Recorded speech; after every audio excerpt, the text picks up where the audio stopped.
มาชงค้า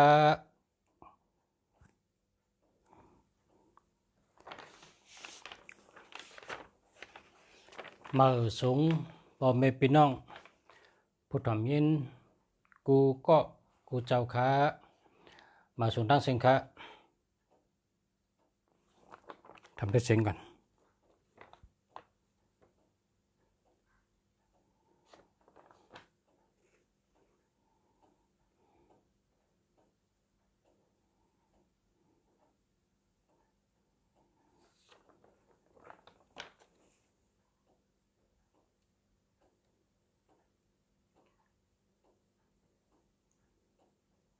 มาชงค้า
มาชงค้า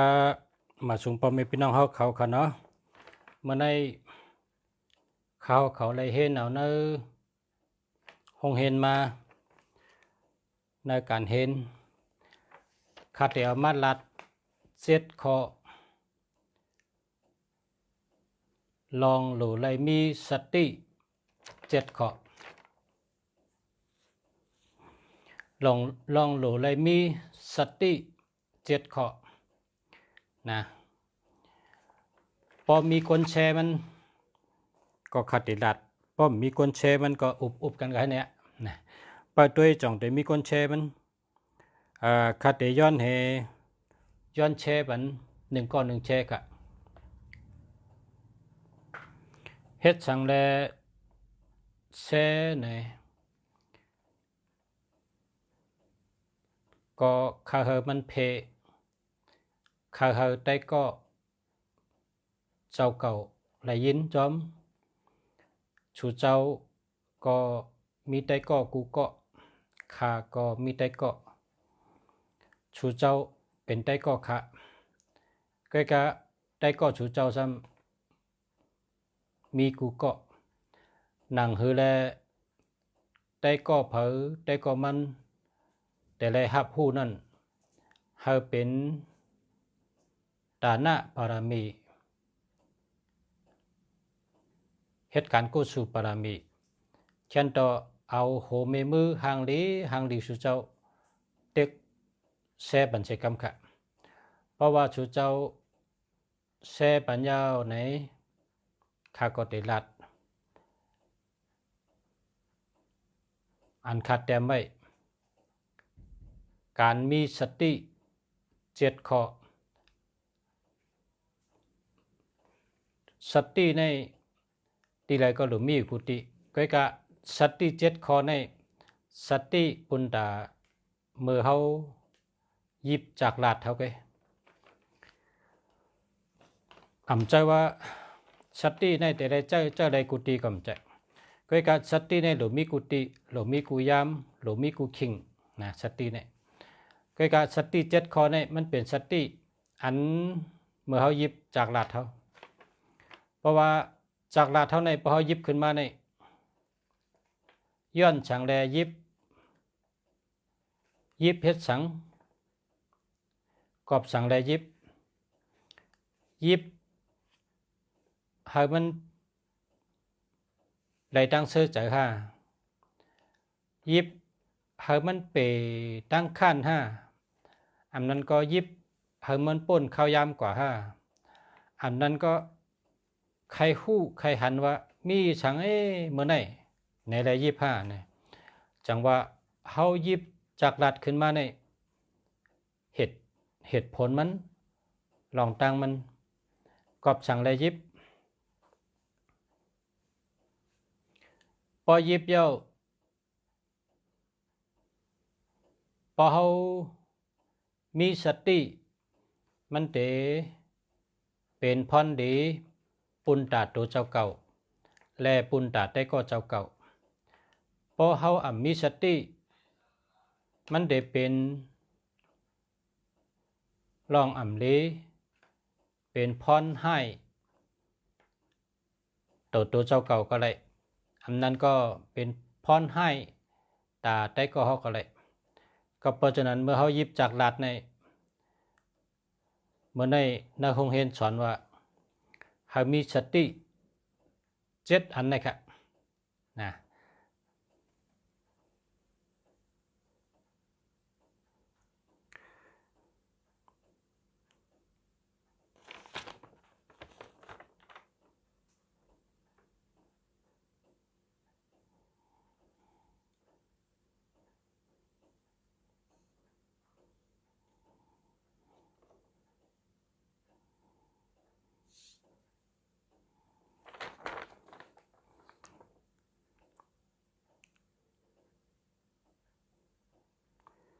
โจมยาวค่ะยินโจมค่ะ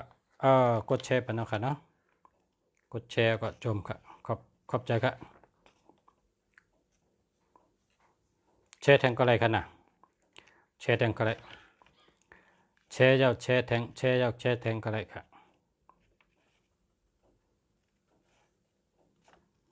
แชร์ยาว3แชร์ก่อนเนาะ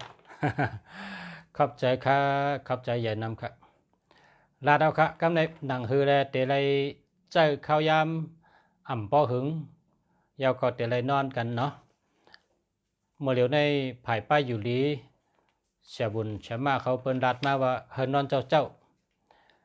พอเผินนอนเจ้าเตมีแห้งขำในตัวคิงดีก็ประจันอะไรหลุนนอนเจ้ากันนะครับเปิ้นรัดมาข้าก็เตเน็ตอุบเน็ตลัดอันคาเลยเตรียมไว้7ข้อนะย้อนข้างค่ะกูเจ้ากูเกาะกูเจ้ากูเกาะกูเจ้าค่ะนะมาสุงคากะละวะนับย้ำกูเกาะกูเจ้าค่ะค่ะได้อ่านข้อความโหลเลยมีสติ7ข้อเมื่อเฮายิบจากลัดเนี่ยนะ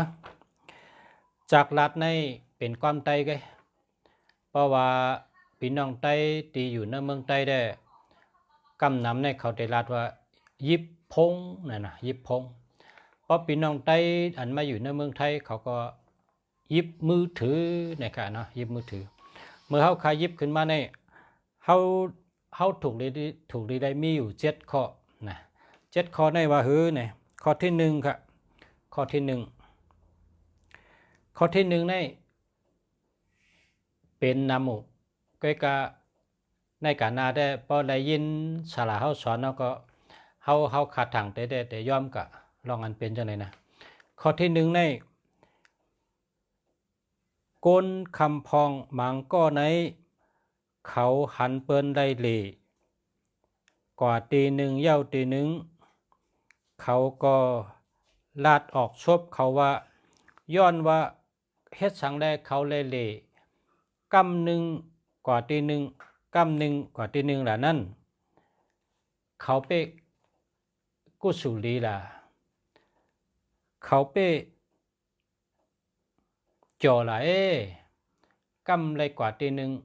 กำไรกว่าตีหนึ่งเนี่ยข้อที่1ในก้นหมังก็ในรัดจังไหนครับเพราะรัดจังไหนใน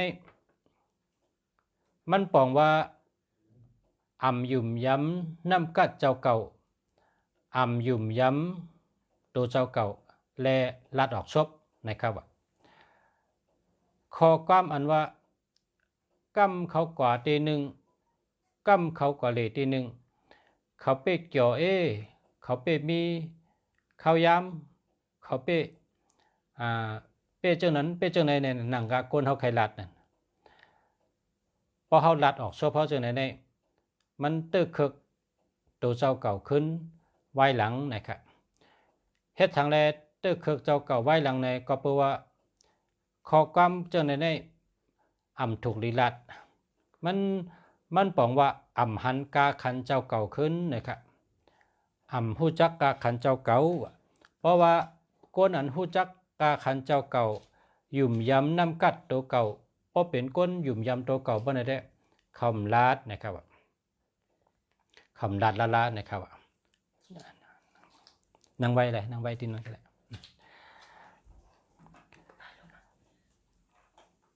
เลยเปิดเลยก็เพราะฉะนั้นแหละอันก้นเฮาคาลัดกรรม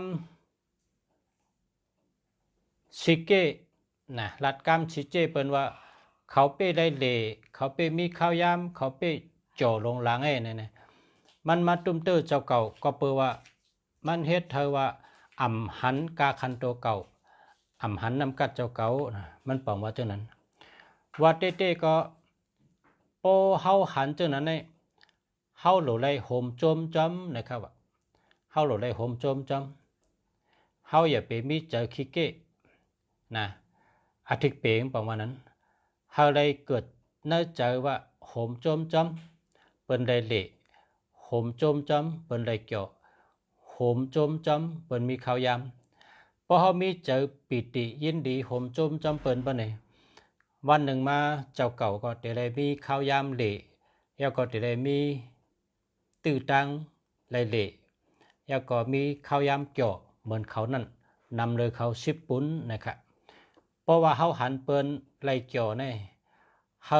หลุดเอาตั้งเกี่ยวเปิ้นนั้นมาใส่ตัวเจ้าเก่าว่าโอ้เกี่ยวเตะแคมเตะเกี่ยวเตะเอาโลเสือเตะมนเตะนะเขาหับเอาแห้งเขาหับเอาถัดอันเปิ้นไหลเกี่ยวนั่นเขามาจึ้มไว้ในหัวใจเขามีตั้งเกี่ยวเจอเชื่อเจอเสยินหลีจอมเปิ่นเกี่ยวจอมเปิ่นเชื่อจอมเปิ่นปะไหนวันหนึ่งมาเขาได้เกี่ยวหรือเปิ่นเชื่อหรือเปิ่นมีตื้อตั้งหรือเปิ่นมีตั้งเกี่ยวเชื่อเจอหรือเปิ่นชิบปุนก่อนก็เปิดว่าเขาโหมจอมเปิ่นอันเปิ่นเกี่ยวนั่นนะเขาอย่าไปมีเจอชิเจนะเพราะมีเจอชิเกเฮตาก้นมังกรในก้นมังกรในเดลัดออกชบว่าด้วยรู้เขานั่นน่ะคิงเหลเปิ้นก็มีกั้มกอเลที่นั้นกั้มกอเลที่ไหนเนี่ยมาป้องใส่ก้นหิมหอมมาป้องใส่ก้นหาเล่งแล้วก็เหมือนว่านาโลเปิ้นนะหันเปิ้นได้ลีเนี่ยเกี่ยวจอมหันเปิ้นได้เกี่ยวเนี่ยแม่นเจอหันเปิ้นมีตื้อตังมีข้าวยำเชื่อจอมเนี่ยมันตึกขึกเจ้าเก่าก็เพราะว่าหนังฮือแลหังเตเปลี่ยนมาพ่อนดีเจ้าเก่าเตเปลี่ยนมาตั้งเกี่ยวเชื่อเจอเจ้าเก่าเตเปลี่ยนมาตื้อตังดีเจ้าเก่านั่นเพราะหันเปิ้นเกี่ยวเขาซึมตั้งเกี่ยวนั่นเข้ามาในหัวใจเขานะเขายุ่มให้ได้โหมจมเชื่อจอมเปิ้นนะครับเมืองพลังในเปิ้นสอนเขาเมืองพลังในเปิ้นสอนในโรงเรียนว่าเพราะว่าได้ขึ้นต้านดิกหนึ่งต้านเนี่ยเปิ้นยกนิ้วมือว่าชุดยอดเปิ้นปันแห้งว่าเปิ้นปันแห้งยุกยองว่ากัดแขนแคมเตะเนี่ยเปิ้นหุ้นห้องว่าเปิ้นปันแห้งกันเนี่ยนะเปิ้นหุ้นห้องว่าแคม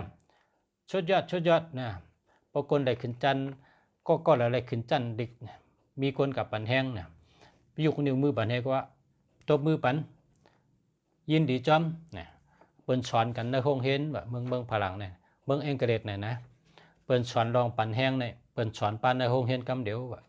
ก็กะที่เมืองใต้เขาในเปิ้นไปสอนเนาะลองปันแห้งกันในกันนาเนี่ยเขาหลุดได้มอปันแห้งตัวเจ้าเก่าปันแห้งเจอเจ้าเก่าและฮักเจ้าเก่า และลุ่มลาเจ้าเก่า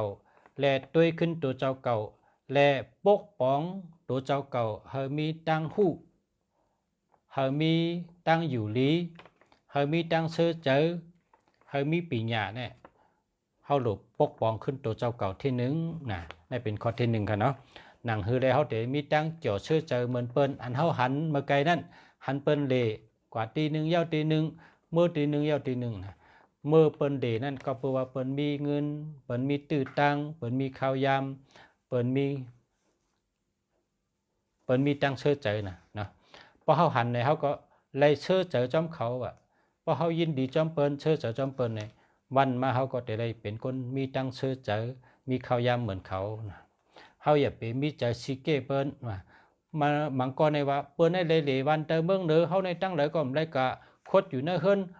พอดันก้นตกคอก็ว่าจังได๋ป้องๆลาๆจังได๋มันตื้อตัวเจ้าเก่าว่ะนะตื้อตัวเจ้าเก่าอำลีวาลานะเจ้าขี้เก้เปิ้นเนี่ยอย่าให้มี การในมาด้วยข้อที่2มาด้วยข้อที่2สติข้อที่2ในว่าพอเฮาหยิบจากลัดในกอบสังแลเฮาหยิบในว่าถามตัวเจ้าเก่าเนาะถามตัวเจ้าเก่าว่ากอบสังแลหยิบลำลองหนาว5ตัวเหลียวในป้อมหยิบไร5เนี่ยอาเย่ใหญ่ทวนเอา5อาเย่ใหญ่ชุดเอา5มันจังให้หือ5ป้อมหยิบไร5นะถามขึ้นตัวเจ้าเก่าให้มีสติกอบสังแลหยิบเอาเลยพรดีสังเนี่ยให้ถามตัวเจ้าเก่ากำเดียวว่าพอหยิบจากลัดเนี่ยนะข้อที่2เนี่ยกำในพอเฮาหันเปิ้นเฮ็ดสังลงมาต่างขึ้นมาเนอจากลัดเนี่ยพอเฮาทำหันให้แล้วเฮาเตแช่เนี่ยนะเฮาโดดถามเจ้าเก่าว่าเตแช่สังละไหนแช่แล้วเปิ้นจ่องได้ดีจอม5อำนั้นก็แช่แล้วเป็นพรดีตาเปิ้น5เป็นพรดีตาเจ้าเก่าเป็นพรดีตาตรงวงก้น5เป็นพรดีตาเจ้าจาท่าปันตั้งหู้ปิญญาตาขึ้นยามมาชง5ปันตั้งหู้ตาป้ายมากมี5เนี่ยทัดฉางเย้าถามเจ้าเก่าถามตัวเจ้าเก่าขึ้นว่าเฮ็ดสังแลแช่ป้มแช่มเลยหลูเลยแช่ตัวเดียวในคำเดียวในถามตัวเจ้าเก่าหลายๆคำว่ากอบสังแลแช่กอบสังแลแช่ถ้าถามเจ้าเก่าถามตัวเจ้าเก่าเฮียเพราะเจ้าเก่าฮู้คำตอบมันว่าหลูเลยแช่เพราะแช่ในมันเป็นพรดีนะเพราะเปิ้นได้ยินนี่ได้มีพรดีในเมื่อเจ้าเก่าถามตัวเจ้าเก่าและข้อตอบนั่นก็โหเจ้าเก่าแล้วจังไปแช่นะข้อที่2นะโหลดแช่อยู่5อำโหลดแช่5โหลดแช่กำเดียว5โหลดได้วนก่อน5เนี่ยให้ถามตัวเจ้าเก่าก่อนนะในข้อที่2เลยนะในเป็นอันปิดมาในเป็นอังกฤษนะเป็นดิกอังกฤษมีนาฬิกปรับดิกอังกฤษนะเอาสอนกันในห้องเรียนแต่ปิ่นมาเป็นความไทยคำไต้ไว้นะอำฮู้ว่าชื่อปรับบ่ฮือนะชื่อปรับเนี่ยจังรัดในกันเพราะว่าเอามาสอนในห้องเรียนเนาะการในซ้ำข้อที่2ครับข้อที่3นะข้อที่3ครับข้อที่3ในสติเตะมังเมียวมังลองในเป็นลองเปิ้นหลากันเฮ็ดให้จังกันเนี่ยจะไปแช่ว่ะอย่าไปแช่ละพอเฮาแช่ก้นก้องและก้องหลากันเนี่ยมันได้เพลงกว่าจังนั้นน่ะมันเป็นเจอยอกาครับว่าเปิ้นหลากันเปิ้นแช่กันเปิ้นมีปัญหาการเฮ็ดให้เฮาซ้ำแช่เนี่ยนะเป็นเจอยอกาเพลงกว่านะอำดีแช่ละตั้งสติตั้งสมาธิตั้งสติดีๆในข้อที่3ในว่าแช่เนี่ยจังกันช่องก้อมไปแค่ป.5 แค่ให้จังกันอันวงกว้างหรือใน5เนี่ยว่าข้อ3เนี่ยนะเข้าช่องก้อจังกันนั้นมันบ่เต็มนาจากลาดย่อมจะเพราะเฮาซ้ำแช่แทงมันก็กว้างแทงนะนึงแค่เจอยอกางเพก็แทงอย่าไปแช่นะเพราะว่าเปิ้นเช่กันเปิ้นเนกันเปิ้นลากันเนี่ยอย่าไปแช่ละนะในเป็นข้อที่3เนาะตั้งสติตั้งสมาธิว่าอย่าไปแช่ลองคนมันมีระหว่าง2ก็เขาเอาลองป้อใจตึกเนอกันให้ได้มาเปิดอกเปิดใจ มา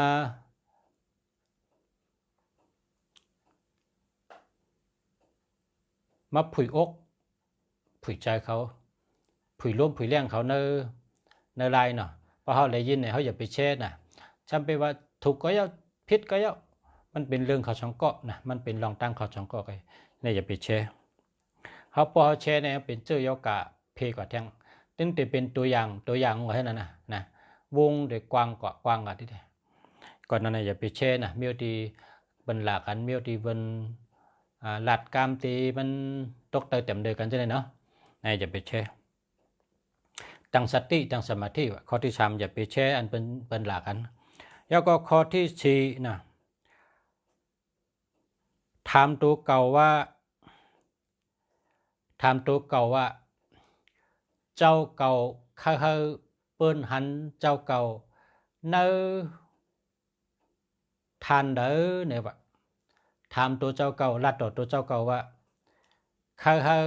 ก้นตั้งน้ำข้าได้ก็ข้าก้นตั้งน้ำในหันตัวเจ้าเก่าเนื้อทานเด้อเนื้อ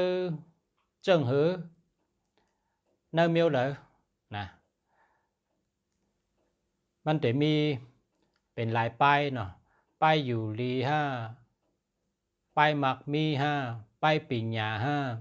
ป้ายปืนหู้ข้าปืนหู้จักเจ้าเก่าในเนินนาจันละก็เจ้าเก่าอุบเจ้าเก่าทำเจ้าเก่าเฮเจ้าเก่าลัดต่อเจ้าเก่าเมื่อไรข้อตอบเนื้อโหเจ้าเก่าแล้วเจ้าเก่าจังก้อยตัดสินใจเนเปิ้นนำนั้นก็แช่ให้เปิ้นหันนะก็เปิ้งเป็นจากลัดเจ้าเก่าเนาะอันในข้อนี้ก็เราได้ทำเจ้าเก่าอุบเจ้าเก่านะข้าเปิ้นหันเจ้าเก่าเนื้อทานเลยค่ะนะในทันในจันทันจังหือค่ะเป็นเจ้าในเนาะกาคันอันให้เปิ้นหันเท่านี้ข้าเปิ้นหันเท่าเนื้อสภาวะทานเลยค่ะเนี่ยเนาะอันนี้ก็เจนจ้าเอาเนาะความใต้เขากองเป็นวหาละเมอเนาะข้าก็คัดใจวนความใต้ให้รัดเงาพอทางไทยได้คำว่าในฐานะอะไรเนี่ยเนาะ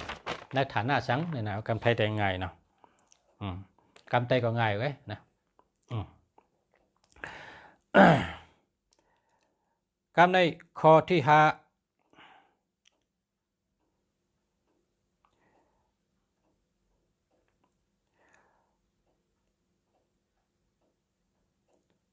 ข้าเปิ้นฮักเจ้าเก่าข้าเจ้าเก่าไล่ปืนเพตั้งหูลีปันก้นหอบตัวเจ้าเก่าอำนั้นก็เจ้าเก่า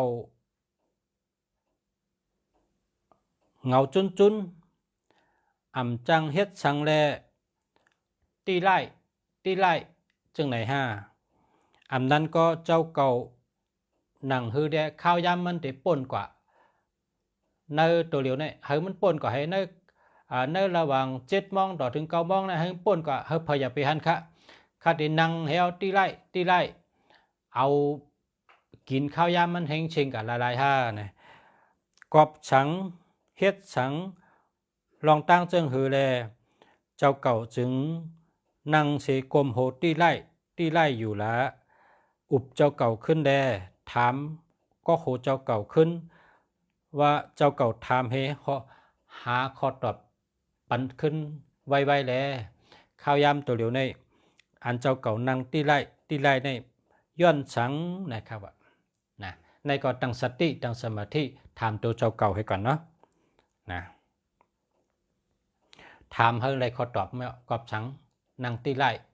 เนอหมังก้อนในนั่งตีไล่เนี่ยนะนั่งเป็นชั่วโมงไข่กังเลยนะลุก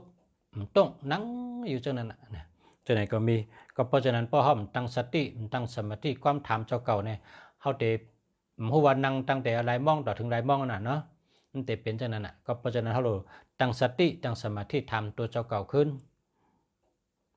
แล้วก็ข้อที่6ค่ะ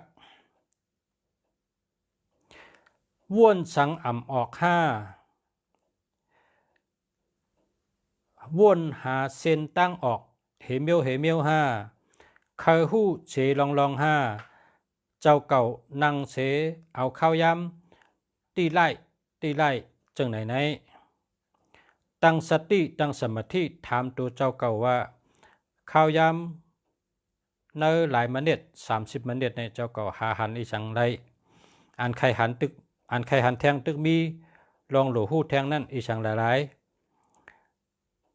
อำนั้นก็เจ้าเก่าว่นชังอำออกค่ะก็ชังได้เจ้าเก่านั่งตีไล่เชิงข้าวยำมาเย้า30 มเน็ดละอำนั้นก็60 มเน็ด1 ชั่วโมงยาห้าจะกะจะไหนให้ตั้งสติถามอยู่เจ้าเก่าถามจะถามเปิ้นนะถามเจ้าเก่าตอบก็นะเคยไรสังเคยเป็นสังเคยเฮ็ดสังหาอีสังอยู่เนี่ยในข้อที่6กำลังทำข้อที่7ครับข้อที่7ในว่าเจ้าเก่าเซเจ้าเก่าลาดเจ้าเก่าตีไล่นักข่าวยำตัวเดียวในเจ้าเก่ามียังอันนั้นก็เป้าหมายเขาได้พรดีจังคือขละนะเมื่อเขามีข้อถามนะเขาถามตัวเจ้าเก่าเขาถามก็โหเจ้าเก่าพอเขามีข้อถามเขาถามเขาขอตอบมันก็ตอบทั้งคุยรู้จังไหนหาจังไหนนะมีข้อถามมีข้อตอบแล้วจังไกยิบจักรัดหานะ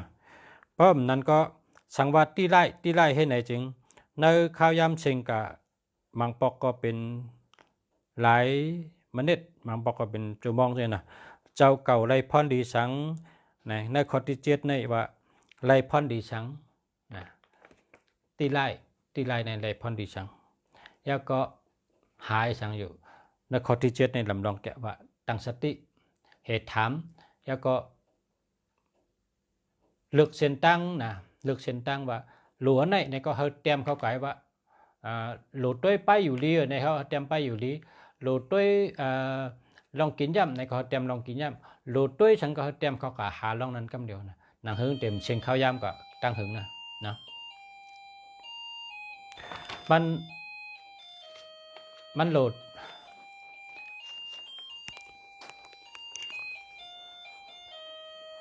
ไรถามเจ้าเก่าเฮาตัวเจ้าเก่าลงแรงตีโหพอลงแรงตีหัวในมาตีโหเจอจับตัดตีถามเจอเจ้าเก่า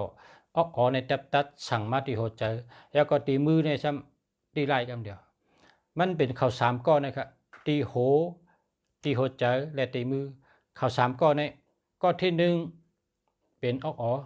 ก้อนที่2เป็นโหเจอก้อนที่3เป็นมือเนี่ยข่าว3ก้อนในสั่งแล้วก็เฮ็ดแล้วก็เข้าแล้วก็วางแผนแล้วก็สั่งแล้วก็เจ้าแล้วก็เฮ็ดเป็นข้าว3ก้อนนะครับเป็นมือเป็นหัวเจอเป็นอ๋อเป็นหัวเจอเป็นมือทำมันนะครับข้าว3ก้อนนะครับเฮาได้ปัญสติเขาตัดเสวะเนี่ยข้าว3ก้อนเนี่ยพอเฮาปัญสติเนี่ยเขาได้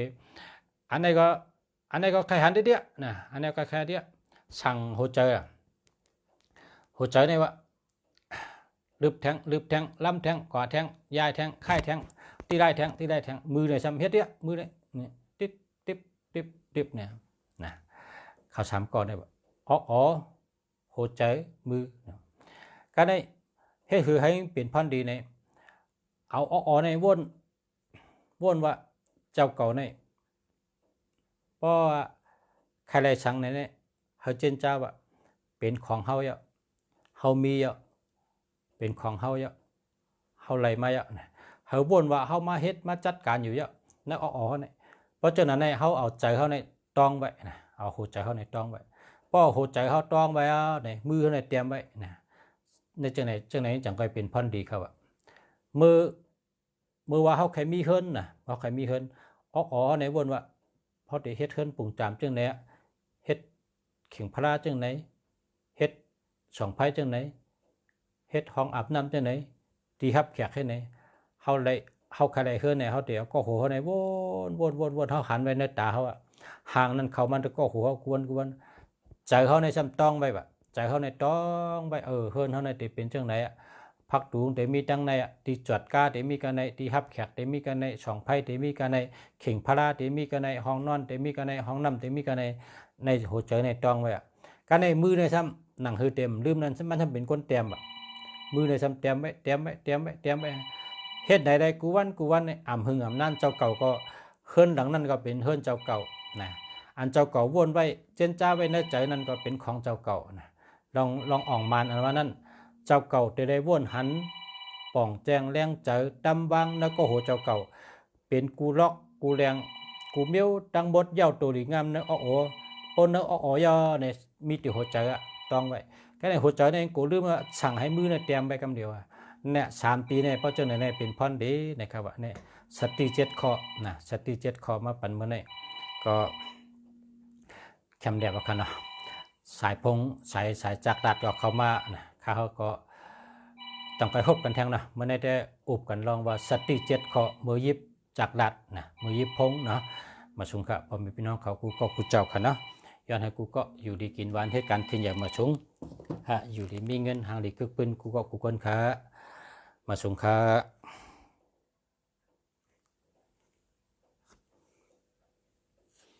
พบกันทางวันใหม่ค่ะเนาะ